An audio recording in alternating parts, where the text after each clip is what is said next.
वेदान्तलक्ष्मणमुनीन्द्रकृपात्तबोधम् तत्पादयुग्मदरदीर्घभृङ्गराजम् त्रय्यन्तयुग्मगृहभूरिपरिश्रमन्तम् श्रीरङ्गलक्ष्मणमुनिम् शरणम् प्रपद्ये। श्रीमान् वेङ्कटनाथार्य कवितार्किककेसरी वेदान्ताचार्यवर्यो मे सन्निधत्ताम् सदा हृदि निगाहे तीर्थबहुलाम् शीतलाम् गुरुसन्ततिम् श्रीनिवासदयाम् भोधिपरीवाह परम्पराम् कूजन्तम् राम रामेति मधुरम् मधुराक्षरम् आरुह्य कविताशाखाम् वन्दे वाल्मीकिकोकिलम् वाल्मीकेर्मुनिसिंहस्य कवितावनचारिणः शृण्वन् रामकथानादम् को न ज्ञातिपराम् गतिम् अञ्जनानन्दनम् जानकीशोकनाशनम् कपीशमक्षहन्तारम् वन्दे लङ्काभयङ्करम् यत्र यत्र रघुनाथकीर्तनम् तत्र तत्र कृतमस्तकाञ्जलिम् बाष्पवारि परिपूर्णलोचनम् मारुतिम् नमथ राक्षसान्तकम् रामाय रामभद्राय रामचन्द्राय वेधसे रघुनाथाय नाथाय सीतायाः पतये नमः। पितामहस्यापितामहाय प्राचेतदादेशफलप्रदाय श्रीभाष्यकारोत्तमदेशिकाय श्रीशैलपूर्णाय नमो नमस्तात्। கல்லாதவரிலங்கை கட்டழித்த காவுத்தனல்லால் ஒரு தெய்வம் யானிலேன் பொல்லாத தேவரை தேவரல்லாரை திருவில்லாத்தேவரை தேர்வின் தேவு உனில் மேயாவினி உறக்கமோடுணர்ச்சி நீ ஆனில் மேயாய்ந்தும் நீ அவற்றுள் நின்ற தூய்மை நீ வானினோடு வண்ணும் நீ வளங்கடல் பயனும் நீ தியானம் நீ அதன் பிரானும் நீ ராமனே. ஸ்ரீமத் ராமாயணத்தை வால்மீகி தொடங்கும் போது சொல்லாமல் சொல்லி வைத்த சில அம்சங்களை ஆராய்ந்து பார்த்து 2 உபன்யாசங்களாக அனுபவிச்சோம். இப்பொழுது 3வது உபன்யாசம். முதல் உபன்யாசத்துல ஸ்ரீமத் ராமாயணம் என்பது இதிகாசம் என்று பெயர் பெற்றுள்ளதனாலே அதனுடைய தாத்பரியம் என்னென்னால் இப்படித்தான் இப்பொழுதைய சரித்திரம் இருக்கிறது என்பதாக, கரண்ட் நியூஸ் என்பதாக அர்த்தம். அதனால ஸ்ரீமத் ராமாயணம் என்பது அந்த ராம சரித்திரம் நிகழ்வு பெற்ற காலத்திலேயே எழுதப்பட்டது என்பது ஒரு விஷயம். அதனால ராமாயணம் என்பது சம்பூர்ணமான சத்தியமான ஒரு சரித்திர வரலாறு என்பதையும் அந்த இதிகாசம் என்ற சப்தமே சொல்லுகிறது என்று நாம் பார்த்தோம். இந்த இதிகாசத்திற்கு ஆதிகாவியம் என்று ஒரு பெயர் இருக்கிறது. ஆதிகாவியம் என்றால் என்ன பொருள்? இதற்கு முன்னால் என்ன ஆயிற்று? ஏதும் இல்லையா? காவியங்கள் ஏன் இல்லை? ஏன் இதுதான் ஆதிகாவியம்? இப்பேற்பட்ட ஆதிகாவியத்தை வால்மீகி பகவான் தொடங்கும் போது எவ்வளவு தயங்கி இருப்பார்? அந்த தயக்கத்தை எப்படி அவர் போக்கிக் கொண்டார்? எதனால் ஸ்ரீமத் ராமாயணம் எழுதப்பட்டது என்ற விஷயத்தை எல்லாம் கொஞ்சம் பார்த்தோம்.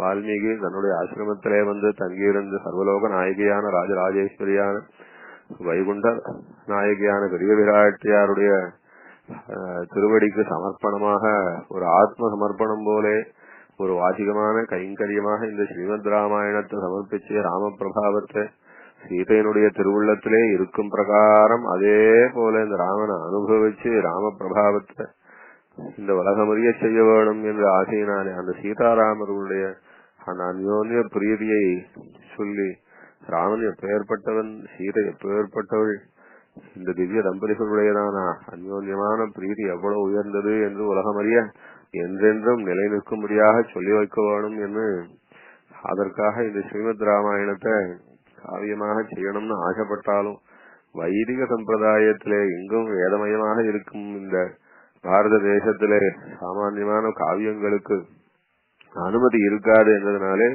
நல்ல அனுமதி பெற வேண்டும் என்று காத்து கொண்டிருந்தார். தேவரிஷி நாரதர் வந்தபோது அவரிடத்திலே விஞ்ஞாபிச்சார்.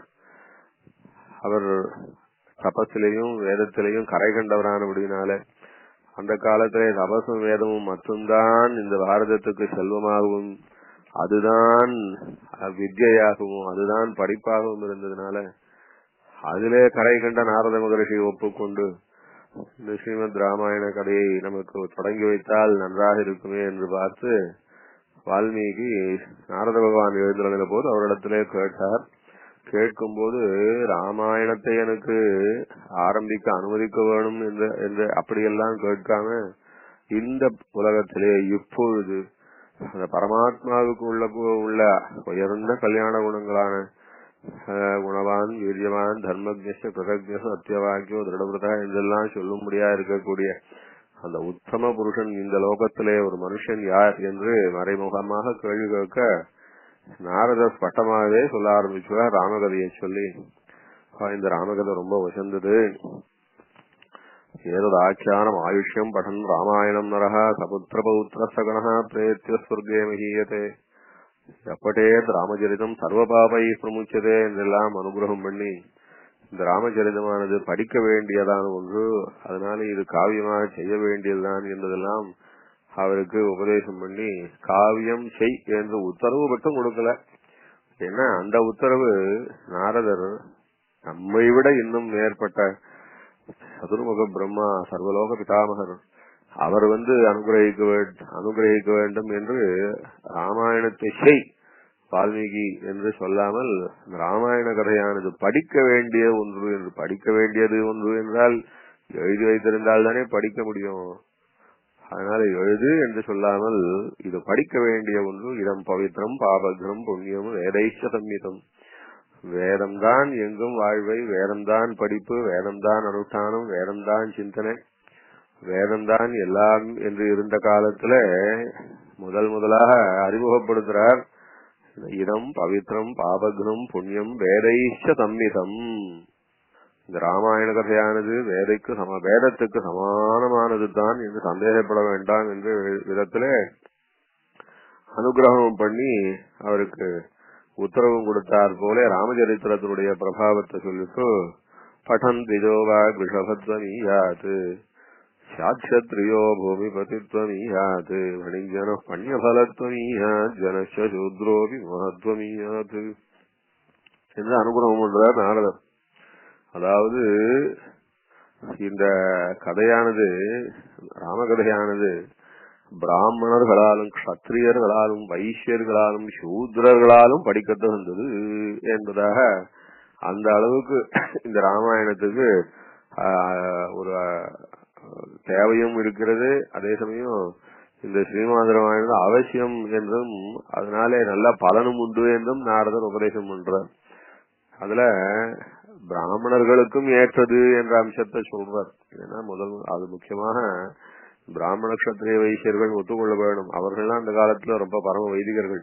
அதனால சொல்றார் படன் திஜோவா ரிஷபத்வமீயாது. அப்படியே பிராமணர்களும் இதை ஏற்றுக்கொண்டு மனசார பக்தியோட படிக்க வேணும். படித்தால் அவர்களுக்காகவும் நல்ல வித்யை வரும். எது வேதம்தான் வித்யை என்று இருக்கும் போது இத சொல்றார். ராமாயணத்தை வாசிச்சா நல்ல வித்யை வரும், நல்ல வாக்கு வரும். அது கஷத்திரியர்கள் படித்தால் நல்ல ராஜாக்களாக பெரிய பூமி பாலர்களாக ஆக முடியும். வணிஜன வியாபாரம் பண்ணக்கூடியதான வைசியர்களா இருந்தால் அவர்கள் பண்யபலத்வமியா நல்ல வியாபாரம் பெரிய நல்ல ஐஸ்வர்யத்தோட இருப்பா. ஜனச சூத்ரோபி மகத்வமியாது, சூத்ரனாயிருந்தாலும் அவனுக்கும் நல்ல பெருமை வரும் என்று. சூத்ரர்கள் நேரடியா படிக்கலாமா இந்த ஸ்ரீமத் ராமாயணத்தை? அப்புறம் பின்னாடி மகர்ஷிகள்லாம் சொல்லி வச்சிருக்கா. சூத்ரன் தானே நேரம் படிக்க முடியாது, இந்த கதையை கேட்கலாம்னு கிருத்வா பிராமண மக்ரதா என்று பிராமணர்களை முன்னிறுத்தி வைத்துக் கொண்டு ராமாயண ஸ்லோகத்தை பிராமணர்கள் படிக்க அதை சூத்ரர்கள் கேட்டு அவர்களும் நல்ல பலனை அடையலாம்னு சொல்லி வச்சிருக்கார். இந்த மாதிரியாக ஸ்ரீமத் ராமாயணத்தை இதை ஒரு படிக்க வேண்டிய கிரந்தம் தான், ரொம்ப விசேஷமானது. வேதத்துக்கு சமானம் என்று நாரத பகவான் உத்தரவு கொடுத்தாச்சு. இப்ப அதுக்கு மேல இப்பொழுது இந்த ஸ்ரீமத் ராமாயணத்தை செய்யணும். அதுல நிறைய விஷயம் உள்ள அடங்கி இருக்கு. ஸ்ரீமத் ராமாயணத்தை செய்யணும் நாரதர் ஏன் சொல்லல? ஸ்ரீமத் ராமாயணம் நல்ல கதை, இது படிக்க வேண்டிய கதை, அவசியம் எழுத வேண்டிய கதை என்ற மாதிரியானலாம் சொன்னாரே ஒழிய வால்மீகிய பார்த்து குரு ராமகதாம் புண்ணியாம்னு பின்னாடி பிரம்மா சொல்ல போற அந்த வார்த்தையை நாரதர் நேரடியா சொல்லல. அதை யோசிச்சுட்டே இருக்கார். நாரதர் இடத்துல கேட்டோம், ராமகதையை சொன்னார், ராமகதை படிக்க வேண்டிய கதைன்னு சொன்னார், அதனால இது எழுத வேண்டிய கதை தான் தெரிகிறது. ஆனா இருந்தாலும் அவர் உத்தரவு கொடுக்கல. ராமகதை ரொம்ப நல்லா இருக்கு, ஆச்சரியமா இருக்கு, உபதேசம் பண்ணிவிட்டார்.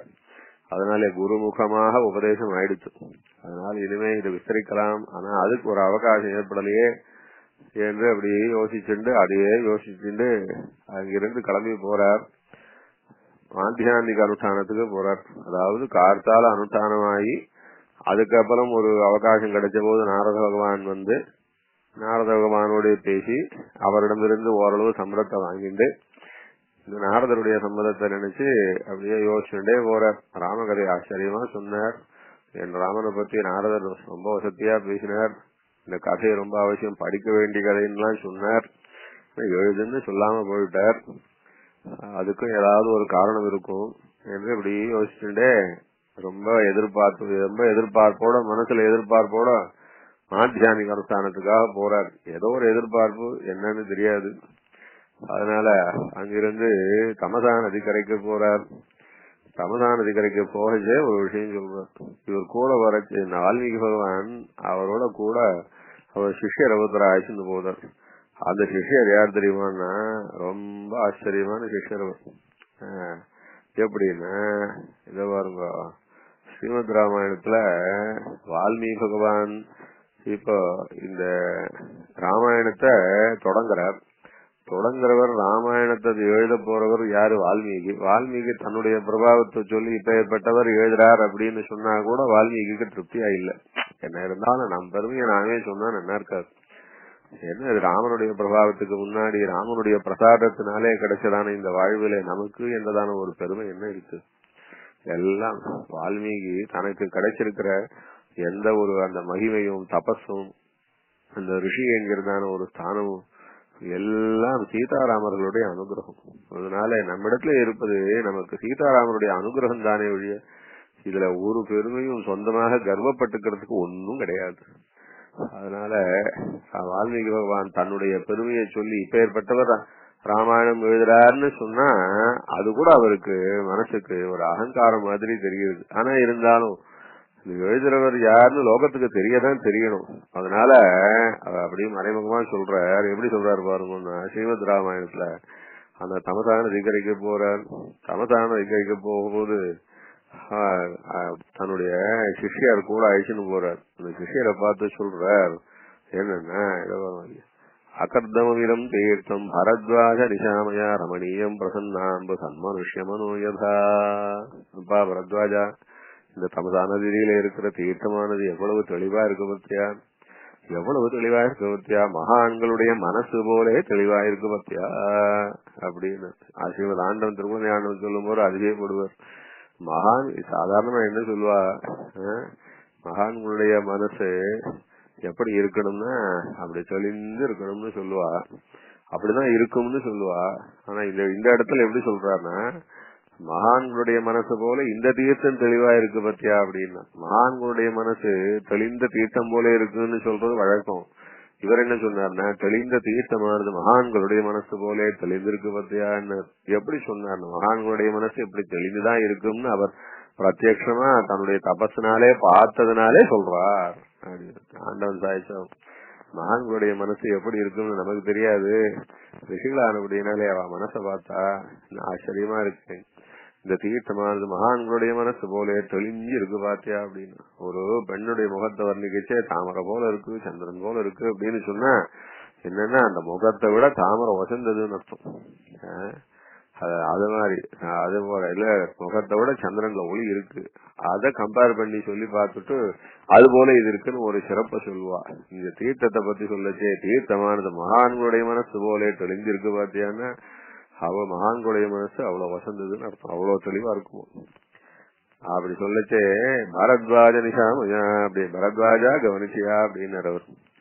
யார் இந்த பரத்வாஜர்னா, இந்த பரத்வாஜர் தான் பின்னால் ராமன் சித்திரகூடத்துக்கு எழுந்துடும் போது ராமனை அவ்வளவு ஆச்சரியமா உபதரிக்கிறார். பரத்வாஜ ஆசிரமத்துல அவருடைய அனுஷ்டானமும் அவருடைய தபசும் யாகமும் அப்படியே பெருமாள் பரத்வாஜர் காலில் விழுந்து அப்படி சேவிக்கிறார். அதுக்கப்புறம் பரத்வாஜர் காட்டின இடத்துல சித்திரகூடத்துல போய் இருக்க போறார். அதுக்கப்புறம் பின்னாடி பரத்வாஜரை பார்த்து ராமனை தேடிட்டு போறார். பரதன் வரச்சே பரதன் அவ்வளவு சேனையோட வர போறார். சேனையோட வந்தா அத்தனை பேருக்கும் பரத்வாஜர் தன்னுடைய அக்னிஹோத்திர சாலையில இருக்கிறதான அந்த அக்னிஹோத்திர அக்னி முன்னால போய் நின்றுட்டு கேட்கிறார், இந்த பெயர்பட்ட சேனைக்கு இந்த அக்னிஹோத்திரத்துல இந்த அக்னியில அபிசு வாங்கின தேவதைகள் எல்லாரும் இந்த பரத சேனைக்கு இந்த ராம சைன்யத்துக்கு எல்லாம் ததி ஆராதனை பண்ணணும், அலங்காரமான ததி ஆராதனை பண்ணணும், ஆச்சரியமா பண்ணணும். அந்த அக்னிஹோத்திர சாலையில் இருந்த அக்னியிலே அபிசு வாங்கின்ற தேவதைகள் எல்லாரும் அப்பேற்பட்ட பிரமாதமான உபச்சாரம் பண்றா. பரத்வாஜ விருந்துன்னு சொன்னா இன்னியளவும் விருந்துன்னா பரத்வாஜர் விருந்துக்குதான் பெருமை. இன்னியளவும் மகான்களுடைய பேச்சில காவியங்களிலே எந்த விருந்து வசந்ததுன்னா இன்றளவும் பரத்வாஜருடைய விருந்து தான் வசந்ததுன்னு சொல்லுவா. அப்பேற்பட்டதான விருந்த அப்படி அரக்ஷணத்திலே சிருஷ்டி பண்ணி கொடுத்ததான பரத்வாஜர் இவருக்கு சிஷ்யர். அத பின்னாடி பரத்வாஜருடைய பெருமையை சொல்லும் போது அது வால்மீகியினுடைய பெருமை தானே தெரிய வருது. ஆனா வால்மீகி தன் பெருமையை தான் பிரமாதமா சொல்லி வைக்காம தன் சிஷ்யனை மாத்திரம் காட்டி இந்த சிஷ்யன் இவனை பத்தி பின்னாடி வரைச்சு எல்லாரும் தெரிஞ்சுப்பா பரத்வாஜர்னா யாரு, பரத்வாஜருக்கு ஆச்சாரியர்னா யாரு, அப்பேற்பட்ட ஆச்சாரியருடைய பிரபாவம்லாம் என்னன்னா மொத்தம் சீதாராமருடைய அனுகிரகம் தான் என்பதனால தன்னுடைய பெருமையை தன்னுடைய வைபவத்தெல்லாம் ஒன்னும் சொல்லாம பரத்வாஜர சிஷ்யரை அது கூட அழைச்சிட்டு தீர்த்தாமடத்துக்கு போனார். இல்லன்னா இந்த பரத்வாஜர் கூட வந்தாருன்னு சொல்ல வேண்டிய அவசியமே கிடையாது. இவர் தீர்த்தாமட போனார், அங்க பக்ஷிய ஒரு வேடன் அடிச்சான் பார்த்தார், வேடனை கோவிச்சுட்டார், அப்படியே ஆத்துக்கு வந்தார் அப்படின்னு கூட கதை போயிருக்கும். அது பரத்வாஜரை பத்தி சொல்றார். அந்த பரத்வாஜர் சொல்றதுக்கு இதான் காரணம். அதனால வால்மீகி எந்த கிரந்தத்தை செய்தாரோ அந்த கிரந்தத்தை செய்தவருடைய யோக்கியதை என்னன்னா அது கிரந்தத்தை செய்தவருடைய சிஷ்யரான பரத்வாஜரை வச்சுட்டு கிரந்தத்தை செய்தவருடைய யோகியத்துக்கு தெரிஞ்சுக்கலாம். அந்த யோகியத்தை அவரே சொல்லலாமே என்ன இல்ல, இதெல்லாம் ராமனுடைய அனுகிரகமே ஒழிய என்னுடைய சொந்த குவாலிபிகேஷன் ஒண்ணும் இல்ல அப்படின்றதான மரியாதையினாலே வால்மீகி பகவான் தன்னை ரொம்ப பெருமையா சொல்லிக்கல. அதுவும் இந்த பரத்வாஜரை பார்த்து பேசினதுல தெரியுது. அகர்தமிதம் தீர்த்தம் பரத்வாஜ நிசாமையா அப்படின்னா பரத்வாஜா இன்னும் தீர்த்தத்தை பார்த்தா இன்னும் தெளிவா இருக்கு, ரொம்ப ரம்யமா இருக்கு, இந்த சூழ்நிலையே ரொம்ப மனோகரமா இருக்கு, ரொம்ப சாத்விகமா இருக்குன்னு சொல்லச்சு சர்ன்னு ஒரு அம்பு அடிச்சிரு ஒரு பறவை மேல. எனக்கு கிரௌஞ்ச பக்ஷி பக்ஷியில அடிச்ச உடனே அந்த அன்றியல் பறவையானது ஒண்ணு வேண்டு செத்தது, ஆண் பறவை செத்தது, பெண் பறவை அவ்வளவு கதறது. அது பார்க்க மனசு ரொம்ப கஷ்டமாயிடுது அவருக்கு. இவ்வளவு நல்ல சன்னிவேசம் எல்லாம் ரம்யமா இருக்கு, எல்லா இடத்துலயும் சௌக்கியமும் சுகமும் தெரியச்சே இப்படி ஒரு அநியாயம் பண்ணிட்டானே இந்த வேடன்ற ஒரு கோபம் தன்னை மீறி வந்துடுத்து. உடனே கோவிச்சு விட்டார். மானுஷாதா பிரதிஷ்டாந்தம் அகம சாஸ்வதி சமாக கிரௌஞ்ச மிதுனா தேகம் அவதீஹி காமமோகிதம் அப்படின்னு ஒரு உருமினார் அவர். அப்படியே சொல்லிச்சு, ஹே வேடா நீ நன்னா இருப்பியாடா, ரெண்டு பக்ஷி சௌக்கியமா சந்தோஷமா இருந்துச்சு, அடிச்சு போட்டுட்டியேடா ஒண்ணுத்த, அதுவும் இந்த மாதிரி ஒண்ணுக்கு ஒண்ணு அந்யோன்யமா காமரசத்துல அனுபவிச்சுட்டு இருக்கிறத அடிக்க கூடாதுன்னு உங்க சாஸ்திரமாச்சேடா. வேடனுக்கும் சாஸ்திரம் உண்டு. வேடன் மிருகத்தை அடிக்கலாமே ஒழிய அது ஒண்ணுக்கு ஒண்ணு காமரசத்தை அனுபவிச்சுட்டு இருக்கச்சு அடிக்க கூடாது.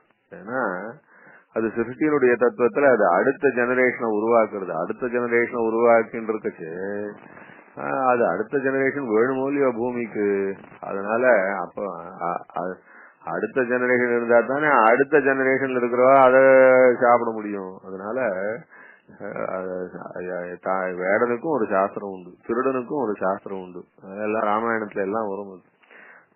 விந்தோ நாம முகோத்தோசோ ஜட்டாயு சொல்லுவார் ராமன் இடத்துல, இந்த ராவணன் திருடின்னு போச்சு, திருடனுடைய சாஸ்திரம் தெரியாம திருடின்னு போட்டான்டா, கவனிக்கலடா, எல்லாம் தெரிஞ்சவனா இருந்தாலும் அந்த சீதையை பார்த்த வேகத்துல ஒன்னும் புரியாம தூக்கின்னு போயிட்டான்டா. விந்தோ நாம முகூர்த்தோசோட இது விந்தம்ன்ற முகூர்த்தம்டா, இந்த முகூர்த்தத்துல திருடின்னு போனான்னா திருடின்னு போன சொத்து திரும்பி சொந்தக்காரங்கிட்ட திரும்பி போயிடும்டா, இதை கவனிக்காம தூக்கின்னு போயிட்டான்டா, நீ ஒன்னும் கவலைப்படாராமா, கட்டாயம் சீதை ஒரு இடத்துல கிடைச்சிருவான்னு இவ்வளவு தூரம் அப்படி அந்த ஜட்டாயு மூச்சு போச்சே சொல்ற. திருடனுக்கும் சாஸ்திரம் உண்டு, வேடனுக்கும் சாஸ்திரம் உண்டு. அதனால ஆண் பெண் சந்தோஷப்பட்டுன்றதுக்கே அந்த மிருகத்தையோ பக்ஷையோ அடிக்க கூடாது. இவன் அடிச்சுட்டான் ஏன்னா அநியாயம் பண்ணிட்டேடா, இந்த மாதிரியான ஒரு தப்ப பண்ணிட்டே கஷ்டமா இருக்கு. அந்த அன்றில் பறவை, அதுவும் அன்றில் பறவை அழுதா ரொம்ப மனசுக்கு கஷ்டமா இருக்கும். ஆழ்வார் கூட சொல்றார், அன்றிலின் கூட்டை எரிக்க கிற்பவர் ஆறுகோலோ அப்படின்னு, ஒன்றில் பெண்ணமேல் முளரை கூட்டத்து அன்றிலின் குரல் அடகுமின்னையே அப்படின்னு. அந்த பட்சிகள் அந்த கிரௌஞ்ச பட்சிகள் இருக்க அதனுடைய சுபாவம் என்னன்னா அந்யோன்யமா இருக்கும். அது ஆண் பெண்றது அவ்வளவு அந்யோன்யமான பட்சி. அந்யோன்யம்னு சொன்னா அந்த பட்சியத்தான் திருஷ்டாந்தமா சொல்லணும். கவிகள்லாம் அந்த பட்சியை சொல்லுவா. அந்த அளவுக்கு ரொம்ப திருஷ்டாந்தமா இருக்கும். இரவுல அந்த ரெண்டு பட்சிகளும், ஆண் பெண் ரெண்டு பட்சிகளும் கண்ணு தெரியாது. ராத்திரி ஆயிடுச்சுன்னா ஒண்ணுக்கு ஒண்ணு வாயை கவ்விண்டு படுத்துக்கும், அழகை கவ்வி கொண்டு படுத்துக்கும். ஏன்னா பிரியக்கூடாது, அது பிரிவே இல்லாம ஒன்னும் ஐக்கியமா இருக்கணும்ன்றதுனால அது வாயை கவ்விண்டு படுத்துக்கும். அதே ஒரு சமயம் தூக்கத்துல அப்படியே வாயை பிளந்து நகர்ந்து போயிடுச்சுன்னா திருப்பியும் வாயோட வாயை கவ்விக்கிறதுக்கு இருட்டுல கண் தெரியாது. அதுக்குள்ள அந்த பெண் பறவைக்கு அவ்வளவு கதற ஆரம்பிச்சிருமா. அதாவது வாயோட வாய் கவ்வினது ஏதாவது தூக்கத்துல பிரிஞ்சு போயிடுச்சுன்னா திருப்பியும் அந்த இருட்டுல வாயோட வாய் கவ்விக்கொள்வதற்கு கண் தெரியாமல் நேரமாகும் போது அதற்குள்ளே அந்த அன்றில் பறவை அப்படியே அழ ஆரம்பிச்சிடும். எப்படின்னா அந்த தாயினிடம் அந்த பால் சாப்பிட ஆரம்பிச்ச குழந்தை அந்த முளைக்காம்பிலே வாய் வைப்பதற்குள்ளே நழுவினால் திருப்பியும் அந்த முளைக்காம்பு கிடைப்பதற்குள்ள அழ ஆரம்பிச்சிடும். அது மாதிரியாக்கும் அந்த அந்யோன்யமான அன்றில் பறவைகள். அந்த பறவையில ஒண்ணு அடிச்சு சாகடிச்சுதான் ஆண் பறவை அடிச்சுட்டானா அந்த பெண் பறவையினுடையதான அந்த கூக்குரல் இருக்கு தாழ முடியல. ஆழ்வார்கள்லாம் கூட அந்த குரல் தாழ முடியலன்னு சாதிக்கிறார். அதனால வால்மீகி பகவான் சபிச்சுட்டார். நல்ல ரம்யமான வேளையில இவ ராமகதையை ஆச்சரியமா நினைச்சு சந்தோஷப்பட்டு இருக்கச்சே இப்படி பார்க்க முடியாத ஒரு காட்சியா ரத்தமா அப்படியே உயர்ந்த பட்சி உயர்த்த பார்த்த ரொம்ப மனசு கஷ்டப்பட்டு சபிச்சுட்டார். அப்புறம் சபிச்சா விட்டு கொஞ்சம் யோசிக்கிறார். அப்புறம் என்ன பரத்வாஜா, நான் ஏன் சபிச்சேன்? கோவிச்சுக்க கூடாதாச்சே, கோபமானது தபச அழிச்சிருமே, மனசு கலங்கவே கூடாதாச்சே தபசுல இருக்கிறவாளுக்கு, ஏன் இந்த மாதிரியான எனக்கு ஒரு கோபம் வந்தது? கொஞ்சம் பொறுமையா இருக்க கூடாதா? வேடன் அவன் சுபாவம் குரூரமான சுபாவம், தப்புதான் செய்தான்னாலும் அவனை கோபிச்சுக்க வேண்டியதான யோகியதை எனக்கு என்ன இருக்கு? ஒருவன் தப்பு பண்ணினா, சாஸ்திரத்தை மீறினா அதுக்கு சிக்ஷிக்க வேண்டியவன் யாரு? ஈஸ்வரன். ஈஸ்வரன் தானே சுதந்திரன். ரட்சிக்க வேண்டியதோ சிக்ஷிக்க வேண்டியதோ ஈஸ்வரனுடைய காரியமே ஒழிய ஈஸ்வரனுடைய காரியத்தை நான் கையில எடுத்துக்கொண்டு நான் சிக்ஷிக்கிறேன்றோ நான் ரட்சிக்கிறவனோ நினைக்கிறது அது ராமபக்தனுக்கு அழகாது. ராமன் சிக்ஷிக்கிறவன், ராமன் ரட்சிக்கிறவன். அப்படி இருக்க ஈஸ்வர கிருத்தியத்தை நான் ஏற்றுக்கொண்டால் அகம்பாவம் தான். எனக்கு இந்த மாதிரியான ஒரு வேகமும் கோபமும் வந்தது. இது ரிஷியினுடையதான மனசுக்கு தகுந்ததில்லையே என்பதாக யோசிக்கிறார். ஸ்ரீமத் ஆண்டவன் ராஜாவும் சாதாரணமா ஒரு திருஷ்டாந்தமா வேற இடத்துல சொல்லியாவும் ஒரு நாகத்தை ஒரு சர்ப்பத்தை கருடன் தூக்கிட்டு போறார். தூக்கிட்டு போய் சாப்பிடறதுக்காக தூக்கிட்டு போறார். அப்போ ஆகாசத்துல விமானத்துல 3 தேவதைகள் போறா. அந்த சர்ப்பமானது துடிக்கிறது, கருடனுடைய கால்ல மாட்டிட்டு துடிக்கிறது. உடனே அந்த தேவதையானது அந்த கருடனை பார்த்து வேண்டறது, முஞ்ச முஞ்ச மகாநாகம் அப்படின்னு வேண்டித்தான். ஐயோ ஐயோ விட்டுறேன் கருடனே விட்டுறேன், அந்த பாம்பு துடிக்கிறதே அப்படின்னாராம். அந்த தேவதை சொல்லித்தான். உடனே அந்த விமானமானது அந்த தேவதையை கீழே தள்ளி கொடுத்தான். ஏன்னா அந்த தேவதையை அப்படி பேசக்கூடாது, அதனால தள்ளி விடுத்தான்.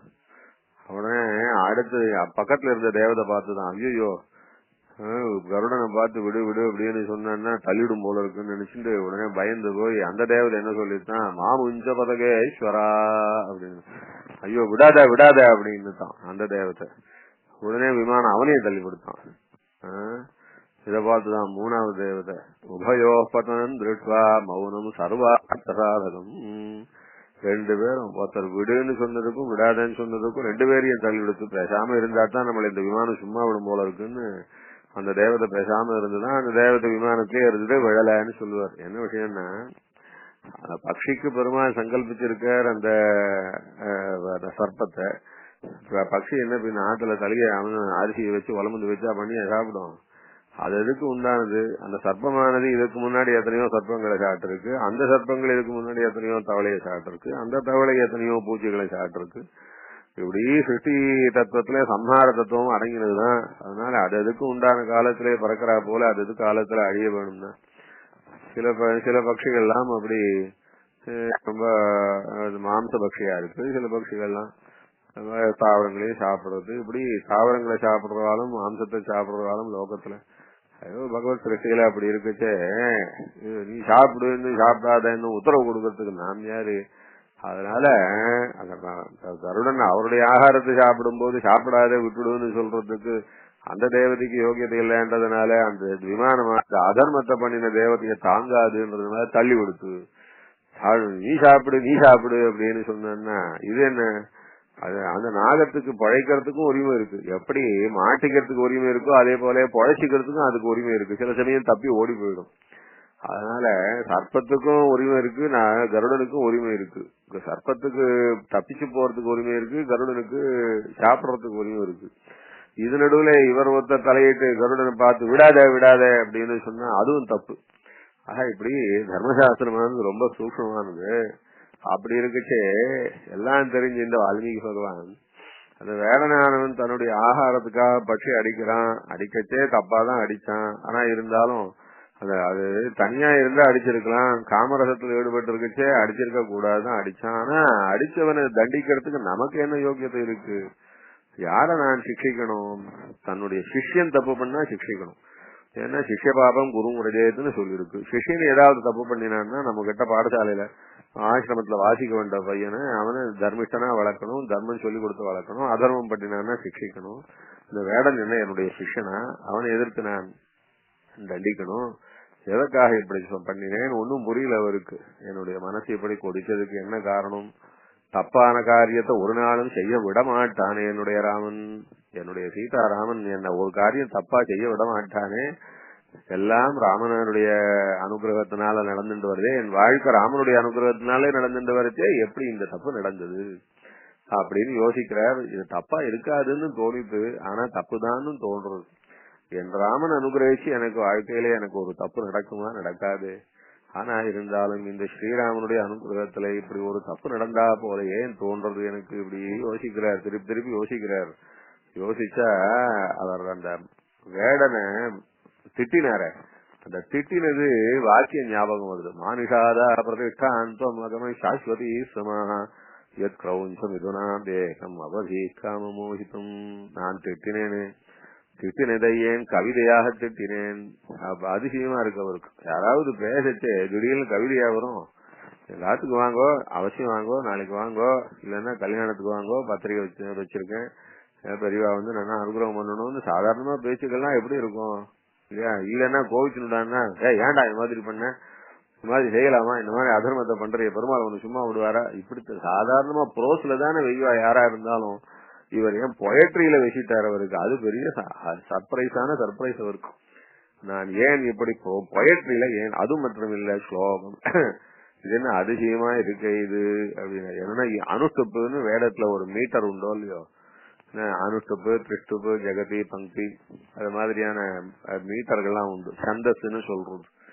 இது வேதத்திலே அனுஷ்டுப்பு என்று சொல்லும்படியானதான அந்த சந்தஸ்ஸிலே வந்திருக்க ஒரு பாட்டாக இருக்கிறது. என்ன அதிசயம்! பாதபத்தா அக்ஷரசமா தந்திரீலய சமன்விதா. என்ன இது பாதபத்தா கரெக்டாக ஆச்சரியமா 32 எழுத்து, 32 எழுத்தும் 8 எழுத்தாக ஒரு பாதமாக அமைஞ்சிருக்கு. அக்ஷரசமாக தந்திரீலய எழுத்தெல்லாம் ஒண்ணுக்கு எவ்வளவு பொருத்தமா வந்திருக்கு. இந்த நான் வேகமா கோபத்திலே திட்டினேனே, இந்த திட்டையே பாட்டா பாடினா வீணையில வச்சு கானம் பண்ணலாம் போல இருக்கே. மானிஷாதா பிரதிஷ்டாஸ்வதி சமா யத் க்ரௌஞ்சமிதுநாதேகம் அவதி காமமோஹிதம். என்ன பாட்டா பாடலாம் போல இருக்கு. கோவிச்சுண்டத போய் பாட்டா பாடலாம் போல இருக்கு.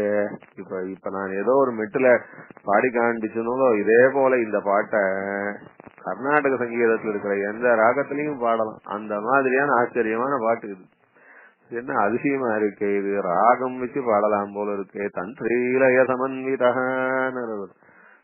அப்படியே வீணையில கானம் பண்ணலாம் போல இருக்கு. அதிசயமா இருக்கு அப்படின்னு நினைச்சுட்டே நினைச்சுட்டாரு. அனுஷ்டானமாச்சு. அனுஷ்டானத்தான் முடிச்சுட்டு இந்த ஸ்லோகத்தையே நினைச்சுட்டு இந்த கிரௌஞ்ச பக்ஷியனுடையதான விற்த்தாந்தத்தையே நினைச்சுட்டு வராரு. அதாவது அந்த ஸ்லோகத்துல டபுள் மீனிங் இருக்கும். அது என்ன மீனிங்னா, இந்த கிரௌஞ்சம் அப்படின்ற சப்தத்துக்கு ராட்சசன் ஒரு அர்த்தம் இருக்கும். காமமோகிதன் அப்படின்னா காமத்தினால அறிவிழந்தேன்னு ஒரு அர்த்தம்.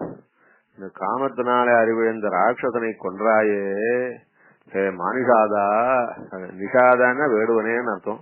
மானிஷாதா அப்படின்னா பிராட்டி அமர்ந்திருக்குவதான இருப்பை உடையவனே ஸ்ரீனிவாசான்னு ஒரு அர்த்தம். பிராட்டிக்கு இருப்பிடமானே ஸ்ரீனிவாசா. அந்த ராட்சதன் காமமோகிதனாய் இருந்த போது அந்த மந்தோதரி ராவண தம்பதிகளிலே அந்த புருஷனான ராவணனை கிரௌஞ்சனை கொன்றாயே, நீ என்றென்றும் சாஸ்வதமாக இருக்க மாட்டாயோ என்று ஆசீர்வாதம். முதல்ல அந்த வேடனை குறித்து வரைச்சே, ஹே வேடுவனே நீ நன்னா இருக்க மாட்டேன்னு ஆசீர்வாதமா அவனுக்கு சாபமா அமைஞ்சதே.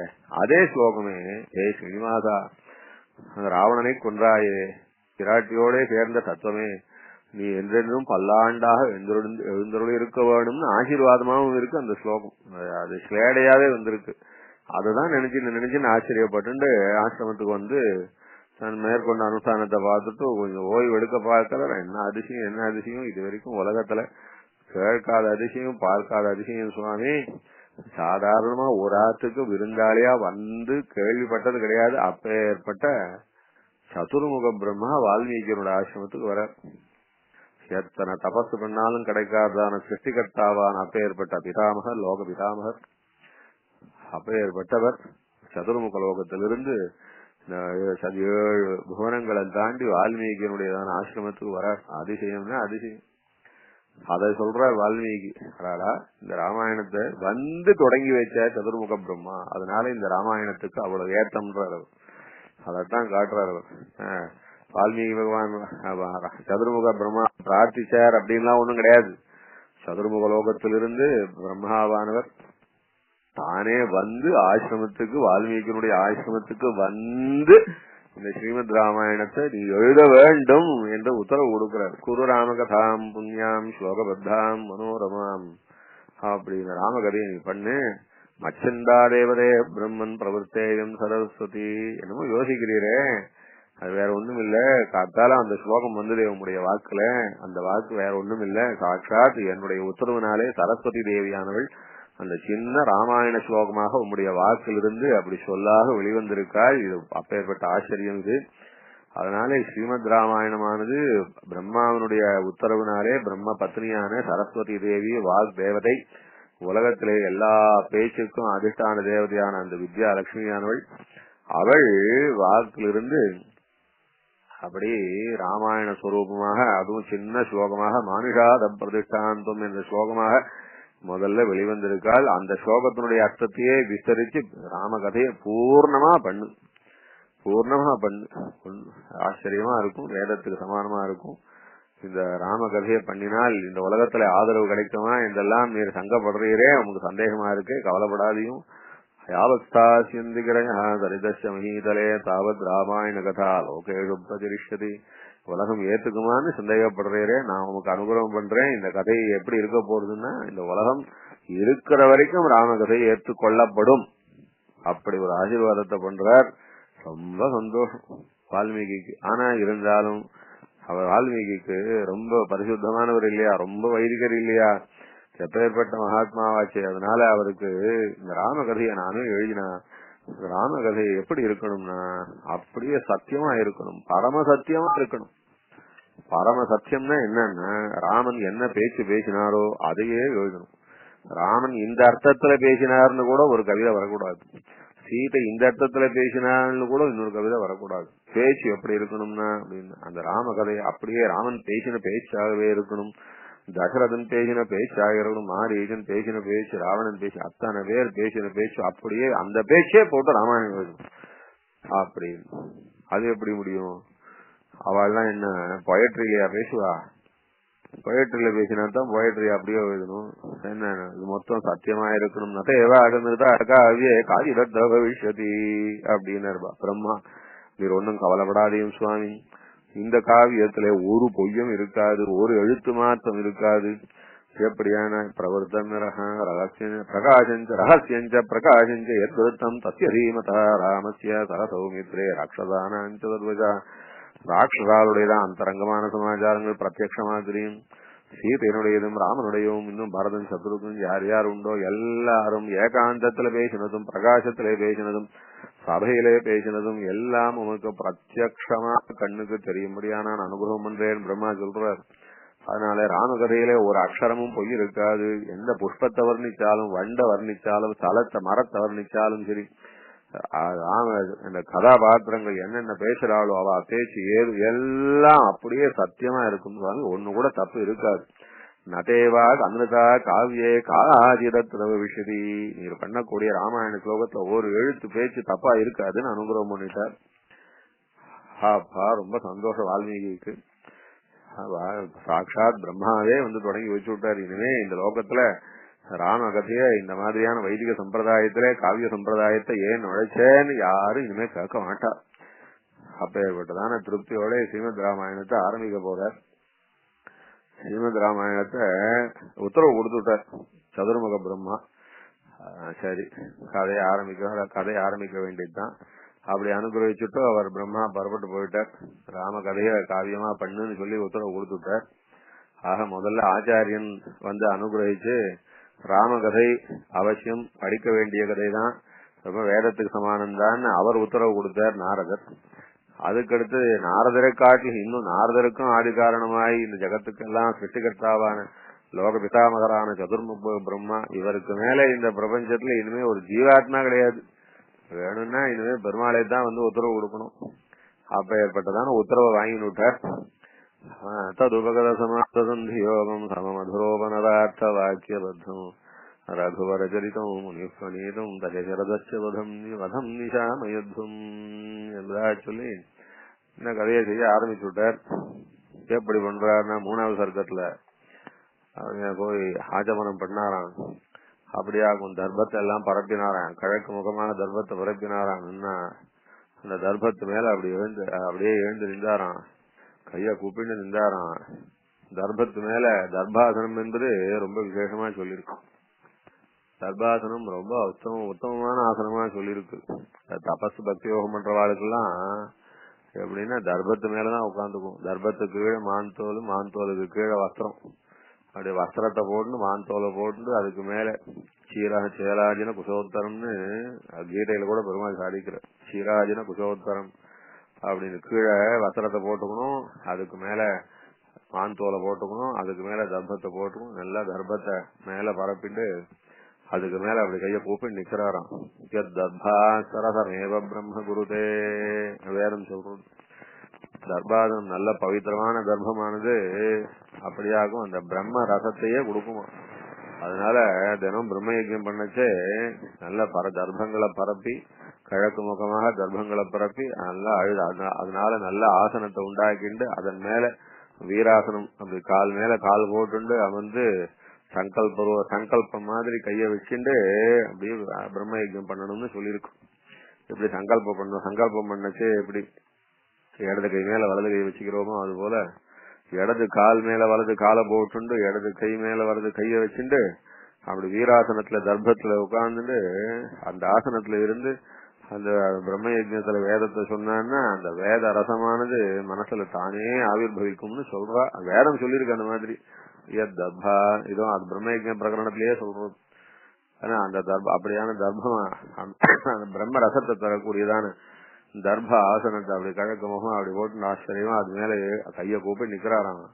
பிராச்சீனா கிரேடு தர்பேஷு தன்வேனான்வேஷதே கதிம் அப்படின்னு அப்படியே கைய கூப்பினாராம்.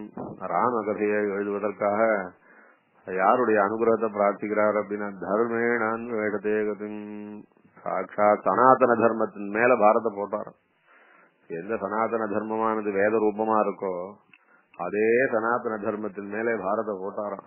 ராம கதையை நீதான் கொடுக்கணும், நீதான் இத பரம தர்மமான காவியமா எனக்கு அனுகிரகிக்கணும்னு பரம தர்மத்தின் மேல பாரத போட்டுட்டு அந்த ராமாயணத்தை அப்படியே பிரத்யக்ஷிக்கிறாராம். பிரத்யக்ஷிச்சா ராமாயணம் கண்ணுல தெரியுதுதான். எப்படின்னா யதாவத் தர்ம வீரியேன யதாவத் சம்பிரபஷ்யதீனர். அந்த ஏற்கனவே தர்மத்தை சனாதன தர்மத்தின் மேல அந்த பாரத்தை போட்டுட்டு அந்த சனாதன தர்மத்தை பிரார்த்திச்சு அந்த தர்மமே அனுகிரகிக்க வேணும்னு கேட்டுன்னு அந்த ரிஷி ராமாயணத்தை ஆரம்பிச்ச போது அந்த தர்மமானது வால்மீகி பகவானுக்கு ஒரு ஆச்சரியமான வீரியத்தை கொடுத்துதான். அதான் சொல்றாரு தற்சர்வம் தர்ம வீரியேன யதாவத் சம்பிரபஷ்யதீனர். அந்த தர்மத்தினுடைய வீரியத்தினாலே வாக்கிலிருந்து அப்படியே ராமாயணம் பெருக ஆரம்பிச்சுதான். ராமாயணமானது அப்படியே பார்த்தார், அத க்ஷணகாலத்துல முடிஞ்சு போச்சு. ராமாயணம் 24,000 ஸ்லோகமும் வால்மீகி பகவானுக்கு அப்படியே மனசுல க்ஷண காலத்துல முடிஞ்சு போச்சு. அப்படியே வந்துடுத்து, அப்படியே மொத்தம் முடிஞ்சு போச்சு. அப்படி ஒரு அனுகிரகம். அதனால ராமாயணம் எவ்வளவு உயர்ந்ததுன்றத சாதிக்கிறாருங்க. ராமாயணமானது நான் யோசிச்சு யோசிச்சு ராத்திரி பகலா எழுதினேன்னு நினைக்காதீங்க. இதெல்லாம் வால்மீகியானது ராத்திரி பகலா எழுதின கதை கிடையாது, எல்லாத்தையும் சொல்றார். அதனால இவ்வளவு அனுகிரக ரூபமாவே ராமாயணம் கிடைச்சிருக்கும்.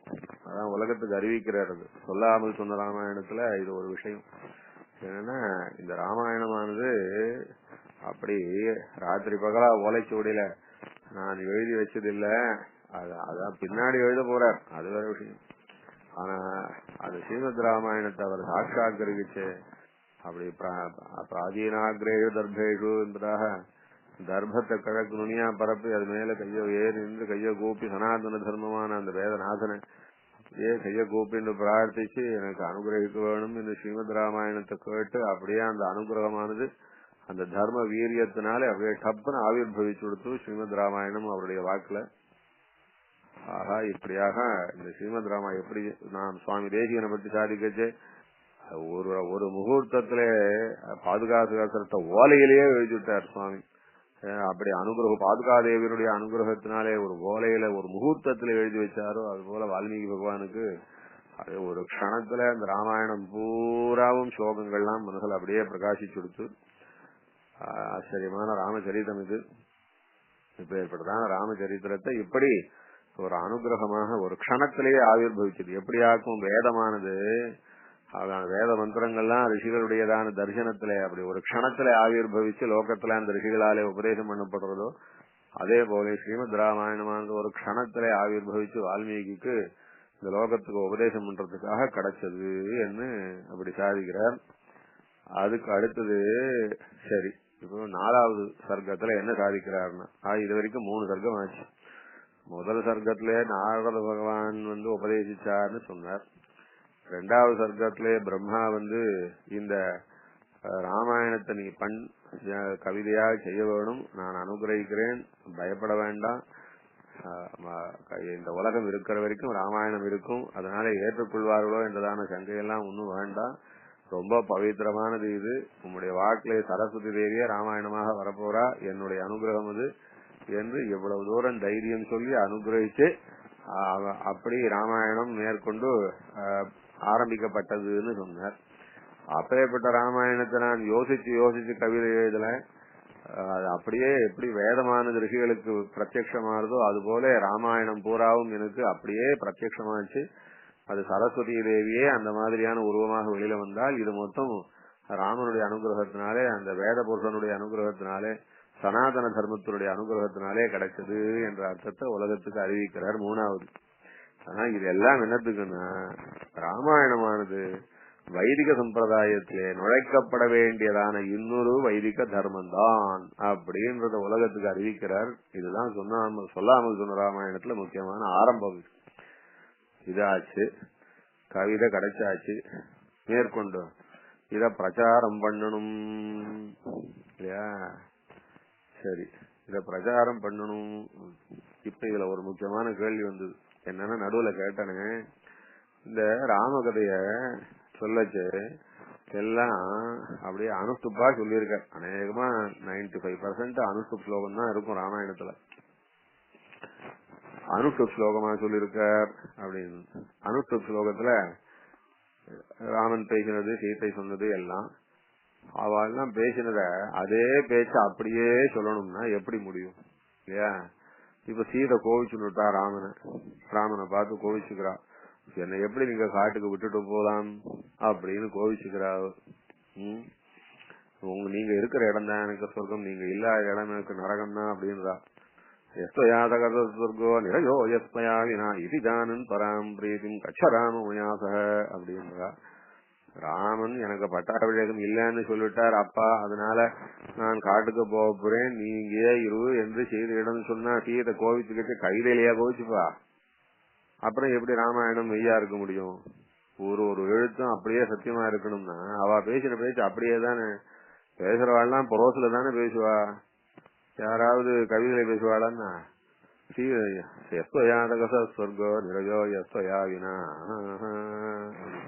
உங்களோட இருக்கிற இடம் தான் எனக்கு சொர்க்கம், உங்களோட இருந்தா சொர்க்கம், நீங்க இல்லாம போனா எல்லாமே எனக்கு நரகம் தான். கவிகளை சொல்றாளே சீத கிந்தாமன் இதேகா அபிதாமே விதிலா அதிபாராம ஜாமாதரம் பிராப்திய ஸ்ரீயம் புருஷ விக்ரம் கேவி கேவி அழுது இந்த ஆத்துக்காரோட சண்டை போடுறா சீத. என்ன எங்க அப்பா ஏமாந்துட்டார் ஆண் உடை உடுத்தி கொண்டு வந்த ஒரு பெண்ணுக்கு என்னையும் கல்யாணம் செஞ்சு கொடுத்துட்டார்.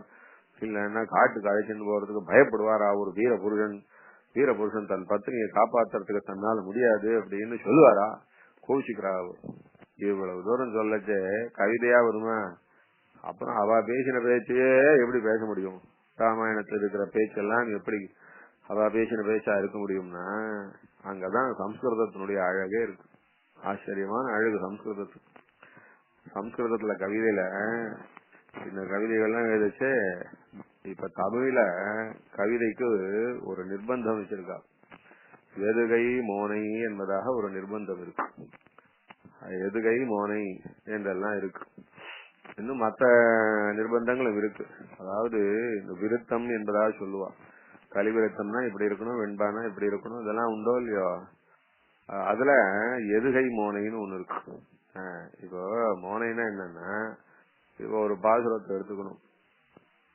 உயர் வர உயர் நலம் உடையவன் எவன், உயர் வர உயர் நலம் உடையவன் எவனவன் அப்படின்னு. உயர் வர உயர் நலம் உடையவன் எவனவன் அப்படின்னு. உயர் வர உயர் நலம்னா அடுத்தது அடுத்த பாதி அந்த வரியிலேயே அடுத்த பாதி ஊல ஆரம்பிச்ச மாதிரி திருப்பியும் ஊலையே ஆரம்பிக்கிறது பாருங்க. அதே மாதிரி உயர் வர, அப்புறம் மயர் வர, அயர் வரும், துயரும். அடுத்த வரிகள்லாம் எப்படி இருக்குன்னா ரெண்டாவது எழுத்து காமனா இருக்கு. உயர் துயர், உயர் மயர், அயர் துயர், அது ரெண்டாவது எழுத்து காமனா இருக்கு. தமிழ் கவிதைகள்ல ஒரு நிர்பந்தம் இருக்கு.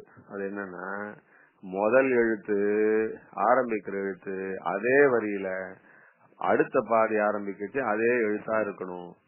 அடுத்தது ரெண்டாவது எழுத்து ஒவ்வொரு வரியிலையும் அதே ரெண்டாவது எழுத்து வரணும். இது உண்டோ இல்லையா? தமிழ்ல இதுக்கு எதுகை மோனை என்பதெல்லாம் சொல்றது. முதல்ல சொன்னது மோனை, பின்னாடி சொன்னது எதுகை. அதாவது உயர் வர உயர் நலம் உடையவன் ஊன்னா அது மோனை. உயர்வு, மயர்வு, அயர்வு, துயர் அதெல்லாம் வந்து எதுகைன்னு பேரு. இந்த கண்டிஷனோட தான் கவிதை எழுதணும். அப்ப என்ன ஆகும்னா கருத்தை சொல்ல வந்த இடத்துல சொல் ஆட்சி வேணும். கருத்தை சொல்ல வந்த இடத்துல சொல் ஆட்சி வேணும். அந்த சொல்ல தேடணும். அதனாலதான் தமிழ்ல நமக்கு எல்லாம் கவிதை எழுதிச்சா ரொம்ப கஷ்டமா இருக்கு.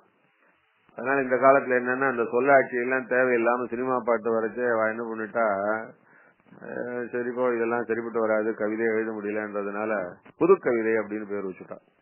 அதுக்கு ஒரு இலக்கணமும் கிடையாது, ஒரு அங்கீகாரமும் கிடையாது. ஆனா தமிழ்ல யாப்தி இலக்கண பிரகாரம் பார்த்தா இந்த எதுகை மோனை முதலான நிர்பந்தங்கள்லாம் இருந்ததுன்னா நாம் இஷ்டத்துக்கு பேச்ச கொண்டு வர முடியாது. அதுக்கு உண்டானதான பதங்களை தேடி பார்த்தான்னா சொல்லுக்கு இம்பார்ட்டன்ஸ் கொடுத்தா பொருளுக்கு இம்பார்ட்டன்ஸ் கொடுக்க முடியாது. அது ஒரு சிரமம் இருக்கு. அதையெல்லாம் மீறித்தான் உயர்ந்த கவிகளா இருக்கிறவா தமிழ்ல நல்ல உயர்ந்த பாசுரங்கள்லாம் இந்த ஆழ்வார்கள்லாம் கூட அனுகிரகிச்சிருக்கா. அதனால அது எதுகை மோனை என்றதான நிர்பந்தத்தை வச்சுக்கல, வால்மீகி வச்சுக்கல. அதான் முதல் பாயிண்ட். இந்த சம்ஸ்கிருதத்துல சோகம் பண்ணுச்சு இந்த எதுகை மோனைன்ற நிர்பந்தமே வச்சுக்கல. ஏன்னா எதுகை மோனை நிர்பந்தம் வச்சுட்டா அப்புறம் நானே சில சொற்கள் எல்லாம் உருவாக்கி இந்த எதுகை மோனைய கொண்டு வந்து அப்புறம் தான் உருவாக்கணும், கவிதையை உருவாக்கணும். ஆத்தர் வால்மீகி அதெல்லாம் தேவையில்லை. சம்ஸ்கிருத பாஷை அழகான பாஷை. இங்கிலீஷ்ல கூட இந்த நிர்பந்தம் உண்டு. அவ எப்படின்னா எண்டுல வச்சுப்பா இல்லையா, மூன் சூன் நூன் பூன் அப்படின்னு முடிப்பா. ஒவ்வொரு வரியை முடிக்கச்சே அதே மாதிரியான சப்தத்துல கொண்டு முடிக்கணும். அது மாதிரி எல்லாம் உண்டு இங்கிலீஷ்ல. எதுவா இருந்தாலும் சரி, ஒரு சொல்லுக்கு கண்டிஷன் போட்டா பொருளுக்கு நிர்பந்தம் வந்துடும். அதனால வால்மீகி அனுஷ்டுப்ல ஆச்சரியமா இந்த ஸ்லோகத்தை அமைக்கிறார். சம்ஸ்கிருதத்துல அந்த நிர்பந்தம் கிடையாது. என்னன்னா கவிதையா இருந்தா அது பொருளுக்குத்தான் முக்கியத்துவமே ஒழியா சொல்லழகு சொல்ல ஆட்சி என்பதற்கெல்லாம் முக்கியத்துவம் கொடுத்தான்னா அப்புறம் சொல்ல வேண்டிய விஷயத்த மாத்தி கூட சொல்ல வேண்டி வரும். அதனால இப்போ திருமொழியில திருமடல் நாம பார்த்தோம். காரார் வரை கொங்கை கண்ணார் கடல் உடற்கை சுடர் சுட்டு செங்கலொழி பேராற்று பேராரமார்வில் பெருமாமழை கூந்தல் நீரார்வேல நிலவங்கை என்னும் திருமொழியில் இருக்கிற அத்தனை வரியிலையும் கார் சீர் ஏர் பேர் போர் வேர் இப்படி சொல்லிட்டே வர வேண்டி இருக்கு. அப்போ அந்த எழுத்துக்கு அந்த ரெண்டாவது எழுத்து அந்த இருன்னு வரணும்னா எத்தனை வரி எழுதினாலும் ரெண்டாவது எழுத்துல வரணும்னா அப்போ அந்த சொல்லாட்சி அந்த சொல்லுக்கு நிர்பந்தம். அப்படி இருந்ததுன்னா கருத்து குறையுமோன்னு ஆழ்வாருக்கு பெருமாள் அனுகிரகத்தினாலே கருத்து குறையலன்னாலும் சாமானிய கவிகளுக்கு அது ரொம்ப பிரச்சனை அது. அதனால வால்மீகி பகவான் என்ன பண்ணார், நான் சொல்ல வந்தது ராமன் பேசின பேச்சு, சீதை பேசின பேச்சு. அவர்கள் ஒன்னும் கவிதையெல்லாம் பேசல. ராவணன் பேசின பேச்சு மாரீச்சன் பேசின பேச்சும் கவிதையாவா இருக்கும். அதனால அவர்கள் பேச்சு அப்படியே ராமாயணத்துல கொண்டு வரணும்னா எப்படி கொண்டு வருது என்றால் அவர்கள் பேச்சையே அப்படியே அனுஷ்டுப்பா திருப்பணும். அவர்கள் பேச்சையே அப்படியே அனுஷ்டுப்பா திருப்பணும். அது என்னன்னா அது கொஞ்சம் இந்த சம்ஸ்கிருதத்தினுடைய அந்த அழகு தெரிஞ்சா தெரியும். இப்போ ஸ்ரீமத் ராமாயணமானது ஆதி காவியம். ஆதி காவியம்னா இதுக்கு முன்னாலே காவியம் கிடையாது. சரி, இதுக்கப்புறம் ஆயிரக்கணக்கான லட்சக்கணக்கான காவியங்கள் வந்துருக்கு சம்ஸ்கிருதத்துல. அத்தனை காவியத்தை காட்டிலும் ஸ்ரீமத் ராமாயணமானது ரொம்ப எளிய சம்ஸ்கிருதம். இது ரொம்ப ஆச்சரியமான விஷயம். இது ஸ்ரீமத் ராமாயணத்துல இருக்கிற அந்த எளிமை இருக்கு, சம்ஸ்கிருதத்தினுடைய எளிமை இருக்கு. அப்ப அந்த எளிமையானது இன்னும் அடுத்து பின்னாடி வந்த இன்னி வரைக்கும் இருக்கிற அத்தனை கவிகளை தான் யாராலையும் ஃபாலோ பண்ண முடியல. ஃபாலோ பண்ண முடியலன்னு சொல்றதுக்கு நாம் யார் யோகியதை ஃபாலோ பண்ணல. என்ன பண்ணா அந்த சம்ஸ்கிருதத்தை மேலும் மேலும் மேலும் பதங்களை சேர்த்து பெரிய பெரிய பதங்களா போட்டு எப்படி நான் ஒரு திருஷ்டாந்தத்துக்கு சொல்றேன். அபார பாரபயோ விசோஷண கலா பாரீண காலானல ஜுவாலா ஜால விஹாரஹாரி விஜுகம் வியாபார கோரக்கிரமஹா, இது எல்லாம் சேர்ந்து ஒரு பதம். தமிழ் சம்ஸ்கிருதத்துல அது போல பாராவார பயோ விசோஷண கலா பாரீண இந்த மாதிரியான பதங்கள் எல்லாம் சேர்த்து அப்படியே சேர்த்து ஒரு பதத்திலேயே பல பதங்களை சேர்த்து அடைச்சு இது போல சம்ஸ்கிருதத்தை பின்னால் ரொம்ப கடினமாக்கிட்டா கவிகள்லாம். தேசிகன் கடினமாக்கிட்டார்னு சொல்லல. தேசிகன் அதுக்கு அந்த காலத்திலே சம்ஸ்கிருதமே அந்த மாதிரி கடினமான சம்ஸ்கிருதமா தான் இருந்தது. ஆனா ஸ்ரீமத் ராமாயணத்துல அந்த மாதிரியான பெரிய பதங்கள்லாம் கிடையாது. ரொம்ப சின்ன சின்ன சின்ன சின்ன பதங்களால தான். எப்படின்னா எல்லாம் 2 எழுத்து பதம் 3 எழுத்து பதம் 4 எழுத்து பதம் அவ்வளவுதான் இருக்கும். அதுக்கு மேல கிடையாது. அதான் பார்க்கலாம். அது ஸ்ரீமத் ராமாயணத்துல சர்வா பூர்வம் இயம் ஏஷாம் ஆசீத் கிருத்னா வசுந்தரா சர்வா பூர்வம் இயம் ஏஷாம் ஆசீத் கிருத்னா வசுந்தரா பிரஜாபதிம் உபாதாய நிருபாணாம் ஜெயசாலினாம். அவ்வளவுதான். ஒரு பதம் இல்லைன்னா 2 பதத்துக்கு மேல பதம் சந்தி சேராது. அந்த மாதிரியா சின்ன சின்ன சின்ன பதங்களினாலே கொண்டு ராமாயணம் பூரா சாதிச்சிருக்கு. அதுக்கு அது அவசியம் என்னன்னா பேசுறவா பேசல. அந்த காலத்துல பேசிச்சு அப்படி சின்ன சின்ன பதங்களை கொண்டுதான் பேசுவா. அந்த பேசின பதங்களையே மடக்கணும். எப்படின்னா இந்த பேசின பதங்களையே மடக்கணும். அது எப்படின்னா இப்போ இவர் பேசுற சுதார்த்தம் தப்பியமானசிய அவர் மனசுல கஷ்டப்பட்டுக்கிறார். தசரதர் கஷ்டப்பட்டுக்கிறார். வசிஷ்டரை பார்த்து சொல்றார், எனக்கு யாகம் பண்ணலாம் போல இருக்கு, அஸ்வமேத யாகம் பண்ணலாம் போல இருக்கு அப்படின்னார்.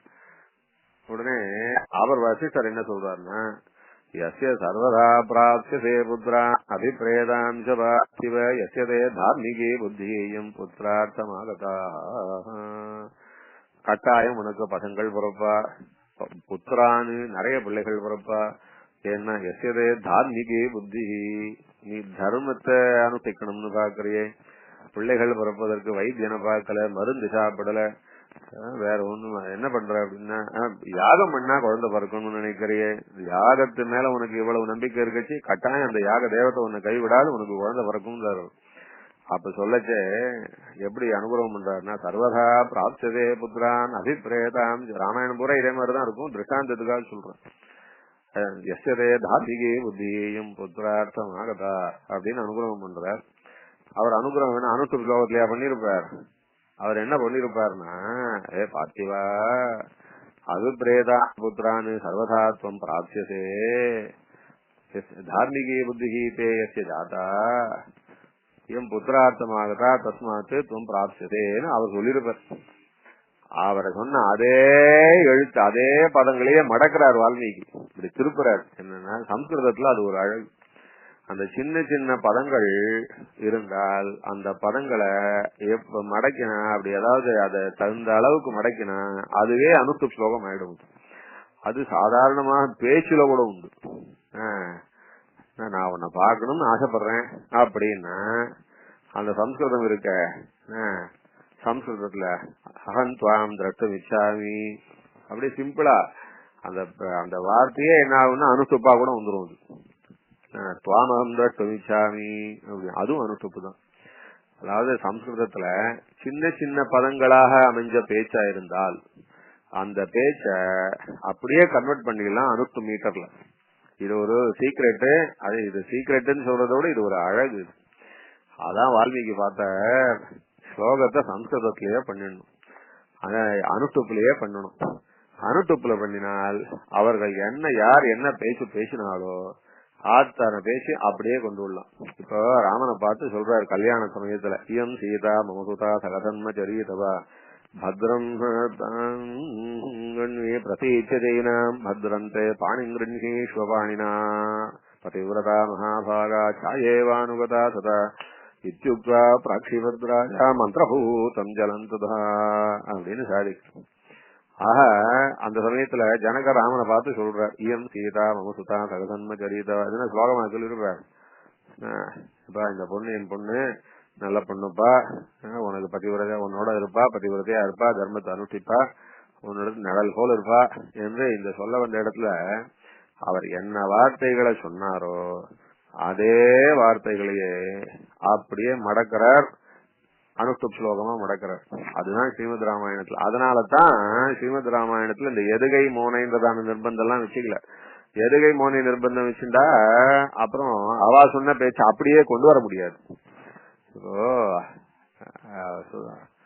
மந்தோதரி ராமனை பாக்குறா, அவர் ராவணனை சம்பாரம் பண்ணிட்டாரே அப்படின்னு அவரே கோபம் அவளுக்கு.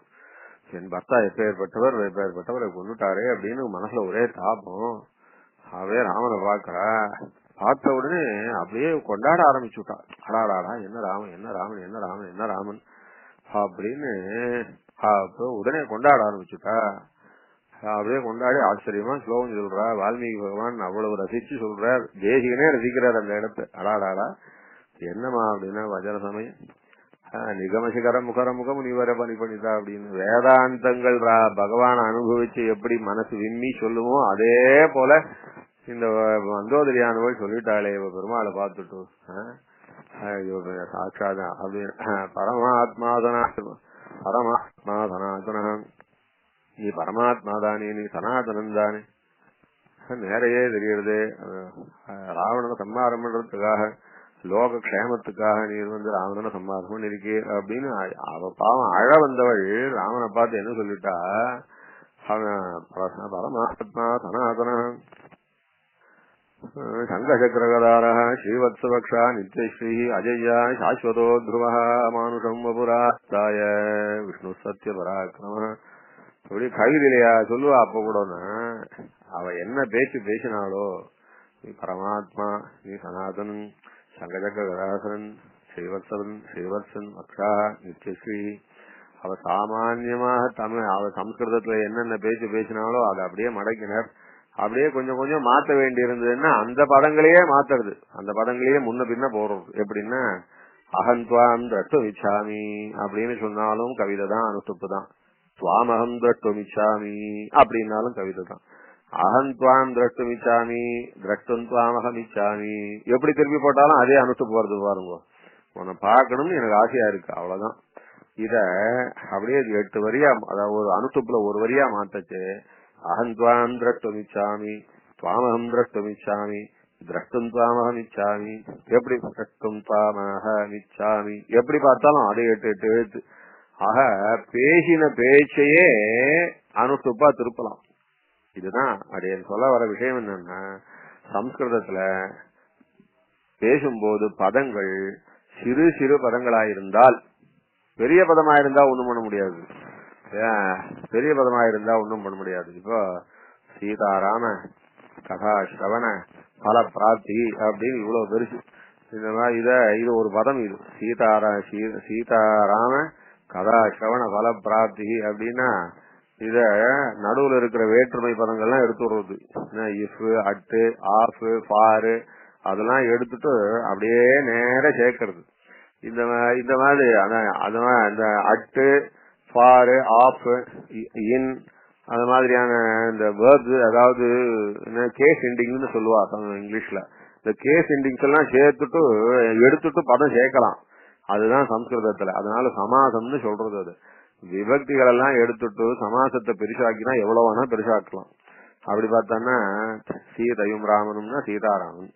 அப்ப சீதையும் ராமனுடையவும் கதை சீதாராம கதை. சீதாராம கதையை சிரவணம் பண்ணுவது சீதாராம கதா சிரவணம். அந்த சிரவணம் பண்ணுவதனுடைய பலன், அப்புறம் அந்த பலனுடைய பிராப்தி. ஆக இப்படி சீதையினுடையும் ராமனுடையும் கதையை சிரவணம் பண்ணிதனால் கிடைத்த பலன், அதை அடைந்த பிராப்தி. நடுவுல எத்தனை பதம் சேர்க்க வேண்டியிருக்கு, எத்தனை கேஸ் எண்டிங்ஸ் இருக்கு. அந்த வேற்றுமை உருவெல்லாம் எடுத்துட்டு சீதாராம கதா சிரவண பலப்பிராப்தி அப்படின்னா இவ்வளவு பெரிய பதமா இருந்ததுன்னா இத எந்த மீட்டர்லயும் கொண்டு வர முடியாது. புரோசாதான் வச்சுக்கணும். அதையே சீதாயாச்ச ராமஸ்ய கதாயா ஸ்ரவணபலம் தஸ்ய பிராப்தி அப்படின்னு ஸ்ரவண பலசிய பிராப்தி அப்படின்னா இதை அப்படியே கன்வெர்ட் பண்ணிடலாம், ஸ்லோகமா கன்வெர்ட் பண்ணிடலாம். அதுதான் அதுக்காக ஸ்ரீமத் ராமாயணத்தை என்ன பண்ணாருன்னா, இந்த ஸ்லோகமா கன்வெர்ட் பண்றதுக்காக அவாவா பேசின பேச்சையே ஸ்லோகமா கன்வெர்ட் பண்ணி போடுறார். அதனாலதான் அத்தையவா கதிர்த்தா காவியே காஜிதத்திர பவிஷ்யத்தினர். வால்மீகியின் காவியத்துல பொய் கிடையாது. அதுதான் பிரம்மா எப்படி அனுகிரகம் பண்ணிருக்கார். அந்த அனுகிரகத்தினாலே வந்தது சாட்சாத் சனாதன தர்மத்தை பிரார்த்திச்சு அதனுடைய அனுகிரகத்தினாலே இந்த ஸ்ரீமத் ராமாயணம் கிடைச்சிருப்பதனால சனாதன தர்மமான வேதம் எப்படியாக தன்னிடத்திலே ஒரு பொய் வார்த்தையும் அனுமதிக்காதோ, ஏற்றுக்கொள்ளாதோ, அங்கீகரிக்காதோ, தன்னிடத்திலே வச்சுக் கொள்ளலையோ, அதே போல இந்த ஸ்ரீமத் ராமாயணத்துல இந்த ராமாயணமானது சாட்சாத் சரஸ்வதியினுடைய இன்னொரு வடிவமாக வந்திருக்கிறதுனாலையும், பிரம்மாவுடைய பரிபூர்ண அனுகிரகத்தினாலே கிடைச்சிருக்கிறதுனாலையும், சனாதன தர்மத்தினுடைய பிரார்த்தனையினாலே எனக்கு வந்து கிடைச்சிருக்கிறதுனாலையும் இந்த ஸ்ரீமத் ராமாயணத்துல ஒரு வார்த்தையும் பொய் கிடையாது. வேதம் போலே அபௌருஷேயமான வேதம் போலே சத்தியம்தான் ஸ்ரீமத் ராமாயணம் என்பத இந்த முதல்ல இந்த 4 சர்க்கத்தினாலே சொல்றார். அதனால ஸ்ரீமத் ராமாயணம் ரொம்ப வசந்தது, வைதிக சம்பிரதாயத்திலே ஏற்றுக்கொள்ளப்பட வேண்டியது என்பதுக்கு காரணங்கள்லாம் காட்டிட்டார். இப்ப அடுத்தது இன்னொரு விஷயம் இருக்கு. அது என்னன்னா, இந்த ஸ்ரீமத் ராமாயணத்தை யாருக்கு உபதேசம் பண்றது? அதான் எத்தனையோ சிஷ்யால் இருக்கா, வந்திருக்கா ஆசிரமத்துல, வால்மீகி ஆசிரமத்துல சிஷ்யாலாம் இருக்கா. ஆனா அந்த சிஷ்யர்கள்லாம் யாரு? யாராதோ குழந்தைகள். அவ குழந்தைகளை வால்மீகி பகவானிடத்துல அத்தியனம் பண்றதுக்கு அனுப்பிச்சிருக்கா. அத்தியனம் பண்ணி அவன் சாங்கமா அத்தியனம் பண்ணி வால்மீகியுடைய அனுகிரகத்தினாலே பிரம்ம வித்தியெல்லாம் தெரிஞ்சுட்டு அவனும் தபசு பண்றது எப்படின்னு தெரிஞ்சுட்டு, அதனால இந்த யோகம், தபசு, வேதம் அதெல்லாம் கத்துக்கிறதுக்காக அவ அப்பா அம்மாக்கள் நம்பிக்கையை அனுப்பிச்சிருக்கா. அப்ப ஏற்பட்டதான குழந்தைகளை இங்க வாங்கோ, நீங்க ஸ்ரீமத் ராமாயணம் சொல்லித்தரேன் உங்களுக்கு. நீங்கெல்லாம் ஸ்ரீமத் ராமாயணம் 24,000 ஸ்லோகத்தை மனப்பாடம் பண்றது மாத்திரம் இல்ல, இதை நீங்க எல்லாம் பிரச்சாரம் பண்ணி இதுக்காக பொழுத செலவழிக்கணும் அப்படின்னா அவ பேரண்ட்ஸ் ஒத்துப்பாளோ? ஸ்கூல்ல கொண்டு போய் பசங்களை சேர்த்தா பசங்களுக்கு என்ன சிலபஸோ சிலபஸ் பாடத்தை சொல்லி கொடுத்தாதான் பேரண்ட்ஸ் ஒத்துப்பா. அவளுக்கு சிலபஸ்லயே இல்லாதது வேற ஏதாவது ஒண்ணு சொல்லி கொடுத்தான்னா அதையே யாரு ஒத்துப்பா? சிலபஸ்ல அவுட் ஆஃப் சிலபஸ் போர்ஷன் எல்லாம் சொல்லி கொடுக்குறா அந்த ஸ்கூல்ல அப்படின்னு சொல்லுவா. அப்புறம் என்னன்னா ஸ்கூலுக்கு மதிப்பு இருக்காது. வால்மீகி பகவானுக்கு இது ஒரு சங்கை. கிடைச்சு ராமாயணம் கிடைச்சாச்சு, வந்திருக்கிற குழந்தைகள் எல்லாம் வைதிக குழந்தைகள், எல்லாரும் வைதிகமான மந்திரங்களையும் அனுஷ்டானங்களையும் தபஸையும் தெரிஞ்சுக்கிறதுக்காக வந்திருக்கா. அவளிடத்துல இந்த ராமாயணத்தை கொடுத்து நீங்க உங்களுடைய பொழுத இந்த ராமாயணத்தை அத்தியனம் பண்றதுலயும் பிரச்சாரம் பண்றதுலயும் செலவு பண்ணுங்கன்னா பேரண்ட்ஸ் ஒத்துக்க மாட்டாளே. அதனால என்ன பண்ணாருன்னா, இந்த பிரச்சனையே இல்ல, நம்ம இடத்துல இந்த பிராமண குழந்தைகளுக்கு கொடுத்தாதான் அவ்வளவு பிரச்சனை வரும். கத்திரிய குழந்தைகள் 2 பேர் வந்து வாசிச்சுட்டு இருக்காங்க நம்ம கிட்ட. யாரு தெரியுமோ இல்லையோ, யாரும் இல்ல, வேற யாரும் இல்ல, அது சீதையனுடைய குழந்தைகள் தான். கத்திரிய குழந்தைகள், ராமனுடைய குழந்தைகள். அந்த குழந்தைகளுக்கு ராமன் தான் அப்பான்னே தெரியாது, அம்மாவுதான் தெரியும், அப்பாவே தெரியாது. அந்த மாதிரியான இந்த குழந்தைகளுக்கு ஸ்ரீமத் ராமாயணத்தை உபதேசம் பண்ணி நீங்கெல்லாம் இதை பிரச்சாரம் பண்ணுங்கன்னு சொன்னா சீதை சந்தோஷப்படுவோம். அதனால பேரண்ட்ஸ் அப்செக்ட் பண்ண மாட்டா, உண்மையில சந்தோஷப்படுவோம். ஆஹா, நம்ம ராமனுடைய கதையை நம்ம குழந்தைகளுக்கு கவிதையாக இப்படி ஆச்சரியமான ஆதி காவியமாக கிடைச்சிருக்குன்னு அந்த ராமாயணத்தை சீதை அப்படியே அவங்க மனசுல எவ்வளவு சந்தோஷப்படுவோ. அப்பேற்பட்டதான அந்த பேரண்ட்ஸனுடைய அங்கீகாரம் இந்த விஷயத்துல பிரச்சனை கிடையாது. அதனால என்ன பண்ணாங்க, இந்த குஷன் லவன் என்ற அந்த குழந்தைகளுக்கு சொல்லிக் கொடுத்தார். கத்திரிய குழந்தைகள் வேற, பிராமண குழந்தைகளுக்கு சொல்லிக் கொடுத்தாருன்னா பிராமண குழந்தைகளுக்கு அனுஷ்டானம் அதிகம். கத்திரிய குழந்தைகளுக்கு அனுஷ்டானம் என்னன்னா, கத்துட்டு போனா விட்டு மேற்கொண்டு அவ ராஜ்யம் தான் பண்ணணுமே வழிய அவளுக்கு வேற அனுஷ்டானம்ன்றதெல்லாம் குறவு. வைதிக அனுஷ்டானம் குறவு, ராஜ்ய பரிபாலனம்ன்றதான அனுஷ்டானம் அதிகம். இப்ப குழந்தைகள் இப்ப ஆசிரமத்துல இருந்துட்டு இருக்கா, அவளுக்கு ராஜ்யமும் கிடையாது இப்போ. அதனால இது நல்ல கேப்பா இருக்கு, நல்ல ஆப்பர்ச்சுனிட்டியா இருக்கு. அது மாத்திரம் இல்ல, இன்னொன்னு, இந்த பிராமண குழந்தைகளுக்கு சொல்லிக் கொடுத்தா அந்த குழந்தைகள் அவ ஆத்துல சொல்லுவா, இன்னும் சில சிஷ்யால் கிட்ட சொல்லிட்டு இருப்பா, அவ்வளவுதான். இந்த கத்திரிய குழந்தை ஆய்வு இருக்கானே, இவன் சாமானியன் இல்ல, இக்ஷ்வாகு வம்சத்திலே இந்த பூமண்டல சக்கரவர்த்தியா போக போறவன் இவன். அதனால வருங்கால சக்கரவர்த்திக்கு உபதேசம் பண்ணி வச்சா எப்பவும் எதுக்கா இருந்தாலும் அந்த ராஜாவுடைய சப்போர்ட் இருந்தான்னா அதுக்கப்புறம் அது நன்னா பிரகாசம் அடைஞ்சிரும். அதனால யாருக்கு சொல்லி வைக்கலாம்னா, வருங்கால சக்கரவர்த்தியான குஷனுக்கு சொல்லி கொடுத்துடணும். அவனுக்கு இந்த ராமகதையிலே ஆசை வந்துடுதுன்னா அப்புறம் கேட்க வேண்டாம். இந்த பூமண்டலம் பூரா ராமாயணத்தை எப்படியாவது அவனே எஸ்டாப்ளிஷ் பண்ணிடுவான். ஆச்சரியம். அதுவும் அவ அப்பாவோட கதையே வேற, அம்மாவோட கதையே வேற, அவளுடைய வம்சத்தினுடைய கதையானபடினால என்று பிளான் பண்றார். பார்த்தார், இந்த கதையை யாருக்கு சொல்லிக் கொடுக்கலான்னு பார்த்தார். பிராமண குழந்தைகளுக்கு எல்லாம் சொல்லிக் கொடுக்கலையா, அந்த 2 குசலவாளுக்கு மாத்திரம் சொல்லிக் கொடுக்குறாராம். அதான் எல்லாத்துலயும் சூக்ஷம் இருக்கு. ராமாயணத்துல அவர் ஏன் இந்த மாதிரி ஒரு ஸ்டெப் எடுக்கிறார், ஏன் இந்த மூவ் பண்றார் அப்படின்றத ஒன்னொன்னுலயும் ஸ்டெப் இருக்கு. அந்த குழந்தைகள் அது மாத்திரம் இல்ல, ரொம்ப கெட்டிக்காராவா. கௌது காந்தர்வதோ ஸ்தானமூர்ச்சன கோவிதவ் அப்படி நன்னா பாடக்கூடியவா. ரூபலட்சண சம்பன்னோ மதுரஸ்வர பாஷினோ, பாக்கிறதுக்கு நன்னா இருப்பா. அந்த குழந்தைகள் பாக்கிறதுக்கு நன்னா இருக்கா அப்படின்னு லோக சுந்தரியான தாயாருக்கும் லோக சுந்தரனான பெருமாளுக்கும் குழந்தை பிறந்த குழந்தைகள். அதனால எப்படி இருக்கும், அது பிரமாதமா இருக்கும். அதனால அந்த குழந்தைகளான அப்படினால தௌத காந்தர்வதோ ஸ்தானமூர்ச்சன கோவிதோ, பாட்டு வேற நன்னா பாடுவா. இந்த ராமாயணமான தந்திரிகலேசவன் இடம் பாட்டு நன்னா அமையும். இந்த ராமாயணத்துல அனுஷ்டுப் ஸ்லோகத்தை எந்த சங்கீதத்திலயும் பாடலாமோ இல்லையோ, அதனால இத பாட்டு ரூபமா லோகத்துல கொடுத்து இந்த கதையை பரப்புறதுக்கு வருங்கால சக்கரவர்த்தியான குஷன் லவன் இவாள்லாம் தான் தகுந்தவான்றதுனாலையும் பேரண்ட்ஸ் அப்ஜெக்ஷன் இருக்காதுன்றதுனாலையும் என்ன பண்ணாருன்னா குஷலவாளுக்கு கொடுத்தாராம். குஷீலவது தர்மஜோ ராஜபுத்திரோ யஸ்வினோ பிராதரோ சரசம்பன்னோ தர்வச ஆசிரமவாசினோ. அதனால இத பிரச்சாரம் பண்றதுக்கு ஆச்சரியமான வழி ஏற்படுத்தின்றார். அவனை ஏற்படுத்திட்டு அவளுக்கு இதை சொல்லிக் கொடுத்து, நீங்கள் போய் பிரச்சாரம் பண்ணுங்கோள், எல்லா இடத்திலும் சபையிலே போங்கோள், ரிஷிகளுடைய சமாஜத்திலும் பொதுவான வீர்களிலும் ஜனங்களுடைய கூட்டத்திலும் போய் இந்த கதையை சொல்லுங்கோன்னா அவன் அதே மாதிரி ஆச்சாரியனுடைய உத்தரவு பிரகாரம் இந்த குஷலவாளி சொல்லிட்டு கானம் பண்ணிட்டே போறா. அப்படி கானம் பண்ணிட்டு போச்சேதான் இது ராமனுடைய திருச்செவிக்கு வருது இந்த விஷயம். ராஜ்யத்துல எது நடந்தாலும் கண்டு தெரிஞ்சு கொள்ளக்கூடியவர் தானே ராஜாவா இருக்கிறவர். அவருக்கு தெரிஞ்சு போச்சு. அப்ப அவர் நைமிசாரண்யத்துல யாகம் பண்ணிட்டு இருக்கார். யாகம் பண்ணிட்டு இருக்கச்சே இந்த குழந்தைகளை கூட்டு இந்த ஸ்ரீமத் ராமாயண கதை நன்னா, பாட்டு நன்னா இருக்கு. இந்த யாக சமயத்துல மத்தியான காலத்துல கொஞ்சம் அவகாசம் இருக்கும். அவகாசம் இருக்கச்சே அஸ்வமேத யாகத்துல மத்தியானம் அவகாசம் இருக்கச்சே வந்து பாடுங்கோ அப்படின்னு சொல்லி கூப்பிடுற ராமனே கூப்பிடுற. அதுக்கப்புறம் ராமன் பக்கத்துல இன்னும் யாருன்னா உபோபவிஷ்டைஹி சசிவைஹி பிராதர்விஸ்வசமன்விதா, ஆச்சரியமான சிம்மாசனத்திலே பெருமாள் இருக்கார்.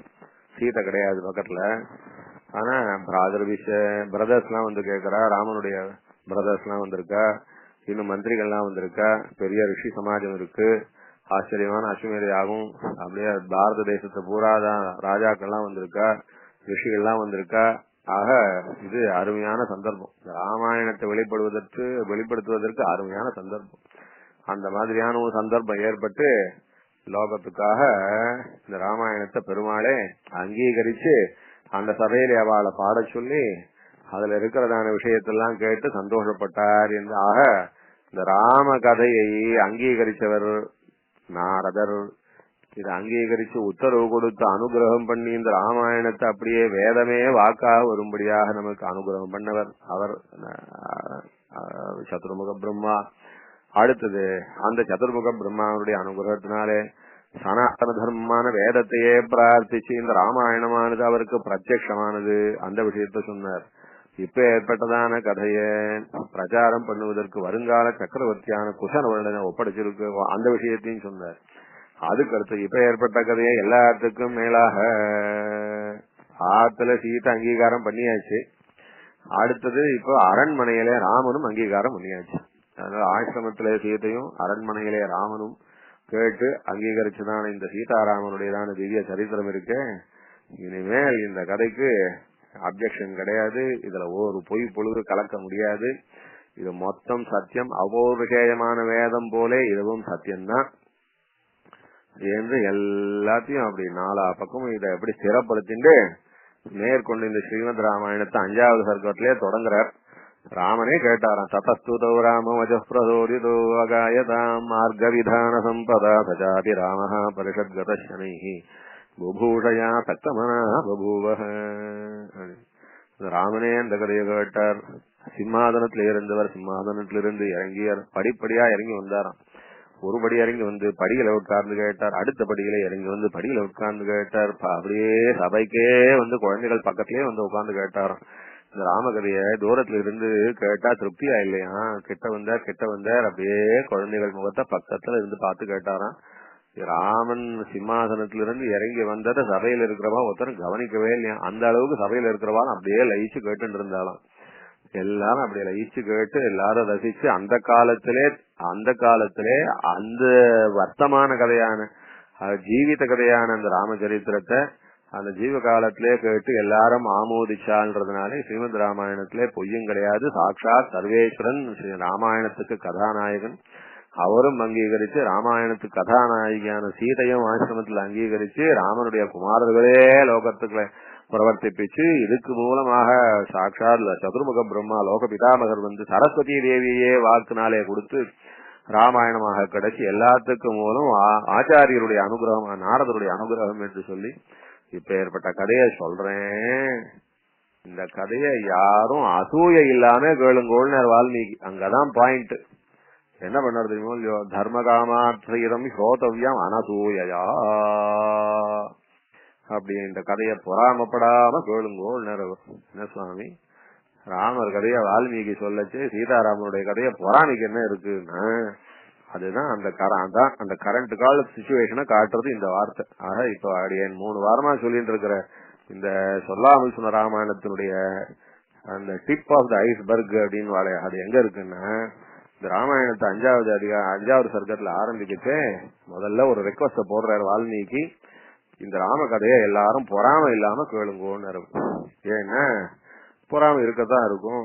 இந்த வால்மீகி இவர் என்ன ஏற்கனவே காட்டுல சுத்தின்னு இருந்தார், இப்ப என்னமோ ரிஷி ஆயிட்டான்றா.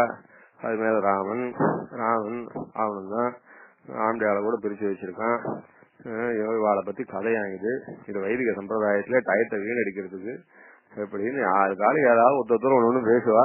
அதனால யாரும் எந்த விதமான பொறாமையும் இல்லாமல் கேட்கப்பட வேண்டியதான வேதத்துக்கு சமானமாயும் இதம் பவித்ரம் பாவக்ரம் புண்ணியம் வேதை சம்மிதம் என்று நாரத பகவான் அனுகிரகிச்சு யாவத் சாஸ்திரிகரையா சரிதர்ஷ மகிதலேன்னு பிரம்மா அனுகிரகிச்சு பரம தர்மமே வடிவெடுத்ததான அந்த சனாதன தர்மத்தினுடைய அனுகிரகத்தினாலே ஒரு க்ஷணத்திலே என்னுடைய மனத்திலே வேதம் பிரகாசிக்கிறா போலே பிரகாசிப்பிச்சு இந்த லோகத்துக்கு கிடைச்சிருக்கிறதான பரம பவித்திரமான பரம பாக்கியமான இந்த ஸ்ரீமத் ராமாயணமாகிற கதையை எல்லாரும் பொறாமை இல்லாமல் கேளுங்கோள் என்று வால்மீகி பகவான் பிரார்த்திச்சுக்கிறார். மகரிஷி பிரார்த்திச்சுட்டு இந்த ராமகதையை ஆரம்பிக்கிறார்ன்றதுனால இந்த மாதிரியான ராமாயணத்தினுடைய ஆரம்பத்துல இருந்துதானே அந்த இம்பெடிமெண்ட்ஸ் அப்படின்னு அதையெல்லாம் போக்கிண்டு வால்மீகி பகவான் ராமாயணத்தை ஆரம்பிச்சிருக்காருன்னு தெரியுது. இதுக்கு மேல ஸ்ரீமத் ராமாயணத்துல இன்னும் கதாம்சங்களில எவ்வளவு நல்ல விஷயங்கள் எல்லாம் சொல்லாமல் சொல்லியிருக்கார் வால்மீகின்றத பார்க்கலாம். கவிதார்க்க சிம்மாய கல்யாண குணசாலினே ஸ்ரீமதே வெங்கடேசாய வேதாந்த குரவே நமஹ. அடியன் சுவாமி தாசன். ஹலோ ஹலோ ஹலோ அடியன் சுவாமி. நீங்க முன்ன சொன்ன மாதிரியே அடுத்தது இது என்ன அனுத்து என்னத்துக்கோசம் அப்படின்றதுக்கும் காத்துட்டு இருக்க வேண்டியது. பொறாமைன்றது என்னத்துக்கோசம் இன்னொரு வாரம் வெயிட் பண்ண. இது வரைக்கும் இன்ட்ரோடக்ஷன்ல இருந்த சமர்த்தம் தான் பார்த்தோம். இதுக்கு மேல ராமாயணத்துல இருக்கிற நல்ல நல்ல தர்மங்கள், சூக்ஷமான விஷயங்கள் அதெல்லாம் தான் பார்க்க போறோம். அதனால இனிமே வர ராமாயணம் இது டிஃபரெண்டா இருக்கும். இப்ப இது வரைக்கும் சொன்னது இந்த ஸ்டார்டிங் ட்ரபிள்ல பத்தி தான் சொல்லிட்டு இருந்தோம். வால்மீகி வைதிக சம்பிரதாயத்திலே காவிய சம்பிரதாயத்தை நுழைச்சு அதுவும் பரம வைதிகமான தர்மத்துக்கு சமானம் தான் அப்படின்றத எஸ்டாபிளிஷ் பண்றதுக்காக சிரமப்பட்டிருக்கான்றது தெரியுது. அதெல்லாம் ஒன்னும் தப்பே கிடையாது. இது வசந்ததுதான் இது அப்படின்றத எஸ்டாபிளிஷ் பண்ணிட்டு ஆரம்பிக்கிறார். இன்னும் கேட்டாங்கன்னா அது வேதம் போலயே வசந்ததுதான் ஆரம்பிக்கிறார். இதுக்கு மேல ராமாயண கதையில இருக்கிற நல்ல விஷயங்கள்லாம் வரும். கேட்டிருந்தா கூட இந்த இன்ட்ரோடக்ஷன் யாரும் ரொம்ப இது பண்ணதே கிடையாது. ராமாயணத்தை கேட்டு வந்தாலே தெரியும், அது அப்பயும் தெரியும். ஓஹோ இந்த மாதிரி புதுசா இருக்கு, அப்படி புதுசாவும் இருக்கும் ஆனா பழசாவும் இருக்கும். அதுதான் ஆச்சரியங்க. அதனால பாக்கலாம்.